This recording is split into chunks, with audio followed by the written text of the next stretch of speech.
अस्सलाम वालेकुम, मैं हूं महविश और आप देख रहे हैं हमारा चैनल कुक लर्न एंड फ़न। हमारे चैनल को सब्सक्राइब करना ना भूलिएगा और वीडियो को लाइक शेयर और कमेंट ज़रूर कीजिएगा। आज की जो हमारी वीडियो है वो है खांसी और दमा के ऊपर। खांसी की कई अक़साम हैं, काली खांसी, खुश्क खांसी, बलगमी खांसी वगैरह। बलगमी खांसी में खांसने से सीने पर जमा हुआ बलगम खारिज होता है। दमा भी बलगमी खांसी है।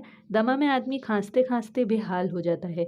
खांसी का दमा या दौरा इतना शदीद और तवील होता है कि इंसान को कुछ होश नहीं रहता। इसका सांस लेना भी दुश्वार हो जाता है, आंखों से आंसू बहने लगते हैं और मुंह से कफ खारिज होता है। लगता है ये बहुत ख़तरनाक मर्ज़ है और इसका फ़ौरी और मुनासिब इलाज ना किया जाए तो इंसान टीबी जैसे मोज़ी मर्ज़ में मुब्तला हो सकता है। गोया खांसी, दमा टीबी की इब्तदाई अलामात हैं। खांसी और दमा में दर्ज झेल इलाज करें और खाने पीने में परहेज़ से काम लें। तो चलते हैं हम अपनी पहली रेमेडी की तरफ। उसके लिए आपको 2 चीज़ें दरकार हैं, अदरक का जूस और शहद खालिस। अदरक का जूस आपने लेना है 30 ग्राम और शहद लेना है आपने 100 ग्राम। उस मिक्सचर को आपने तैयार कर लेना है और उसके बाद दिन में आप वो 3 दफ़ा इस्तेमाल कर सकते हैं। उसके अलावा आपको जब भी खांसी हो तो यही खुराक आप दोबारा भी रिपीट कर सकते हैं। दूसरी जो रेमेडी है उसके लिए आपको चाहिए अलसी के बीज 10 ग्राम। उनको आपने कूट लेना है बारीक। और दूसरी जो इंग्रेडिएंट है वो है मुलेठी। मुलेठी आपने पीस लेनी है, वो भी आपने 10 ग्राम लेनी है और शहद लेना है खालिस 20 ग्राम।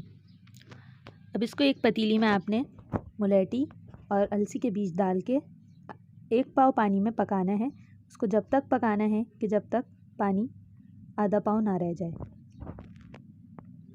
अब उस पानी को छानकर आपने ठंडा कर लेना है और उसमें शहद मिला देना है। उसके बाद आपने उसकी 3 खुराक बनानी है और 1-1 कप खुराक आपने 3 टाइम पीनी है। तीसरी जो रेमेडी है उसके लिए आपको चाहिए आग का नमक।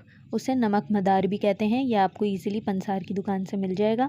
वो आपने 1 रत्ती नमक लेना है और उसके ऊपर 10 ग्राम शहद चाट लेना है।